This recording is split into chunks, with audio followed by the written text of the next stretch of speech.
Ang kautusan tungkol sa panata. Ikatatlumpung kabanata.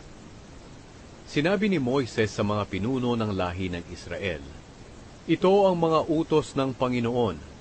Kung ang isang lalaki ay gagawa ng panata o susumpa sa Panginoon na gagawin niya o hindi ang isang bagay, kailangang tuparin niyang lahat ang kanyang sinabi.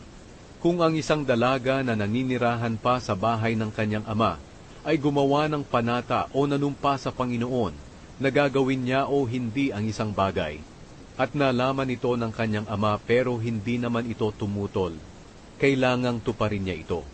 Pero kung tumutol ang kanyang ama nang malaman ito, hindi na niya ito kailangang tuparin. Patatawarin siya ng Panginoon dahil tumutol ang kanyang ama. Kung ang isang dalaga ay manumpa o gumawa ng panata na gagawin niya o hindi ang isang bagay, pagkatapos nag-asawa siya, kahit na pabigla-bigla man o hindi ang kanyang pangako, at nalaman ito ng kanyang asawa, pero hindi naman ito tumutol, kailangang gawin niya ang kanyang ipinangako. Pero kung tumutol ang kanyang asawa nang malaman ito, hindi na niya ito kailangang tuparin, at wala na siyang pananagutan sa Panginoon.